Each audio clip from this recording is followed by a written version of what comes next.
बात तो बता, आखिर हुआ क्या है? शायद कोई गलतफहमी हो गई होगी, मैं जाके पूछ लूं। पिताजी, अब उस घराने की कोई बात नहीं होगी, और अगर आपने भी वहाँ कदम रखा तो मैं आपसे झगड़ा कर लूंगी। ओहो, इतना गुस्सा? गुस्सा? मेरा तो दिल चाह रहा है एक आध का खून कर डालूं। मैं हाजिर हूँ, शौक फरमाइए। पिताजी, इनसे कह दीजिए फौरन दफा हो जाए, मैं इनकी सूरत नहीं देखना चाहती। पिताजी, इनसे पूछिए मेरा कसूर क्या है। माताजी ने मेरी शादी कहीं और तय कर रखी थी, इत्तेफाक से वो लोग आज घर पे आ गए। बताइए मैं क्या करता? सच तो है, बेचारा क्या करता? बेचारा? ऐसे बेचारे को जहर दे देना चाहिए, बुज़दिलों की तरह खड़े रहे। ये भी मुंह से ना निकला कि मुझसे प्यार करते, मुझसे शादी करना चाहते। राज जरा सोचो। अच्छा भाई, मैं यहाँ से जाता हूँ, अब तुम जानो और ये जाने, जब एक आध का सर फूट जाए तो मलहम पट्टी करने मुझे बुला लेना। देखो राज, मेरी बात तो सुनो। राज, तुम चले जाओ। राज मेरी बात मैं तो सुनो। कहती हूँ चले जाओ। राज, तुम समझने की कोशिश नहीं करो। जाओगे? नहीं जाऊंगा। ये क्या बदतमीजी? राज, ये बचपना छोड़ दो। मेरी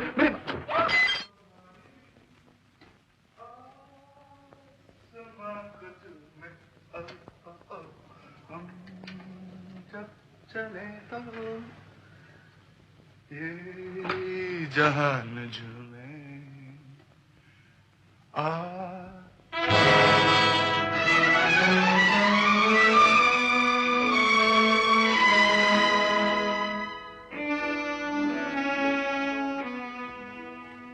माँ, तुम अभी तक सोई नहीं? और शायद अब कभी ना सो सकती।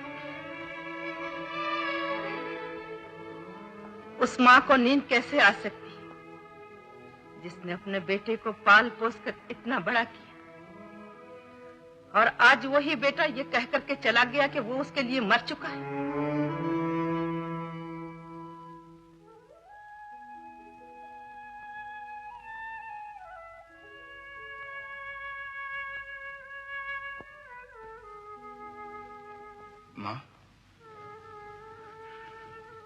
माँ, तुम समझती क्यों नहीं?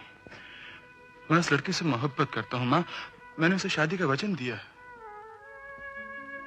और उस वचन का क्या होगा जो तुम्हारे पिताजी बचपन से कहीं और दे चुके हैं? मैं उस वचन के लिए अपनी मोहब्बत को कुर्बान नहीं कर सकता माँ।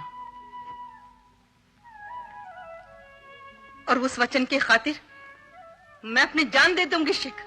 माँ, तुम ये नहीं कर सकती माँ। तो फिर तू इस लड़की से शादी नहीं कर सकता, तुझे इसे हमेशा के लिए भूल जाना पड़ेगा। मुझसे ये ना होगा माँ, तुम जिद ना करो। अगर तेरी यही जिद है और मेरी जान से ज्यादा तुझे इस लड़की की मोहब्बत प्यारी है, तो याद रखना शेखर, एक तरफ तेरी इस लड़की से शादी हो रही है और दूसरी तरफ तेरी माँ की लाश इस घर से उठ रही है। माँ, मेरा ये आखिरी फैसला है शेखर। माँ, तुम मेरी जिंदगी से सारी खुशियां क्यों छीनना चाहती हो? कहो माँ, तुम ऐसा नहीं करोगी ना? बोलो माँ, तुमने सब ये गुस्से में आकर कह दिया ना?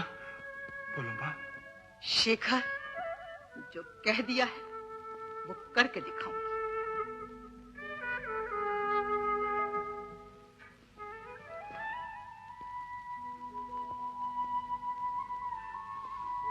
अच्छा माँ, अगर तुम्हारा यही फैसला है तो मैं उस लड़की के साथ शादी नहीं करूंगा।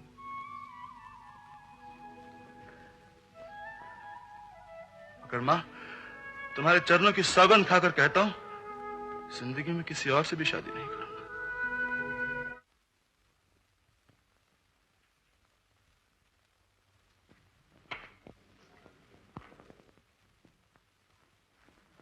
क्या हुआ पिताजी?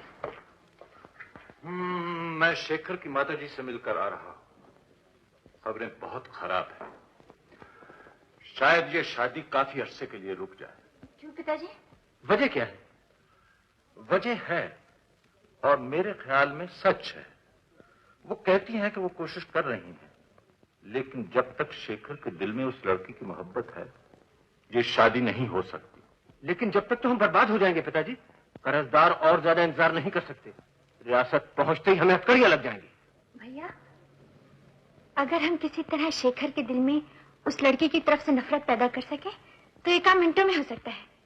क्या कहा? नफरत पैदा कर सके? Genius touch.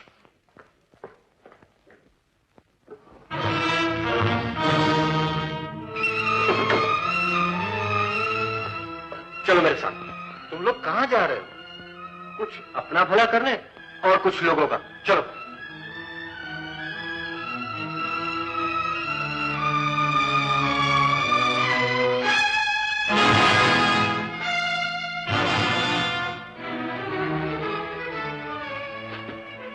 मैंने शेखर को टेलीफोन कर दिया है, आओ मेरे साथ। देखिए, मेरा तो कुछ भला होता नहीं, मैं तो सिर्फ आप ही लोगों की भलाई के लिए कह रहा हूं। लेकिन ये बच्चा मेरी बेटी का हरगिज नहीं है, हम कैसे ये बात मान सकते हैं? तो हुजूर, फिर मुझे मजबूर होकर कह देना पड़ेगा कि बच्चा किसका है। किसका है? जिसका है उसका, माला का। एक शरीफ औरत को बर्बाद करके आपका क्या फायदा होगा? फायदा तो कोई खास नहीं होगा, यही के 2-4 आदमियों का खून होते हुए देखने को मिलेगा।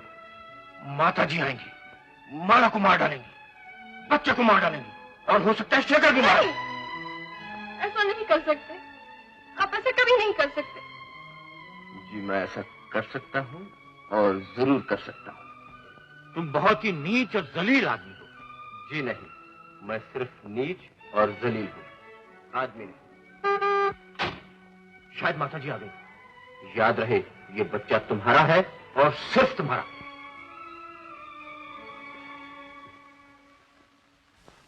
कहिए।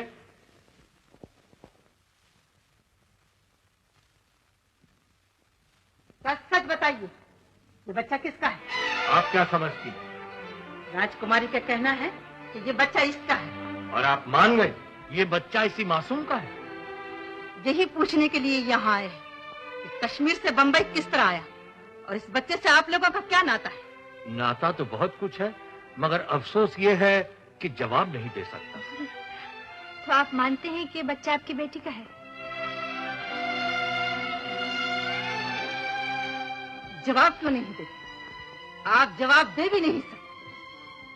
आपको मानना पड़ेगा कि बड़ा घराना देखकर आप लोगों ने मेरी बेटी को फुसलाने की कोशिश की, लेकिन मेरे भगवान ने और मेरे घर के वसूलों ने मेरी रक्षा की। वरना ये जलील और गिरी हुई लड़की मेरी बहू बनकर आ गई है और हमारा खानदान हमेशा के लिए तबाह हो गया। भगवान की सौगंध, अब मुझसे खामोश नहीं रहा जाता। नहीं पिताजी, नहीं, मैं इन्हें जवाब दे देती हूँ। हाँ, ये बच्चा मेरा ही है। सुन लिया माता जी आपने? मुझे पहले ही मालूम हो चुका था कि ये बच्चा तुम्हारा ही है, और अब ये भी पता चल चुका है कि तुम्हें कौन सी चीज यहाँ खींच लाई है। वो है दौलत जिसके तुम भूखे हो। ये रहा 1 लाख रुपया, लो और अपना मुंह काला कर।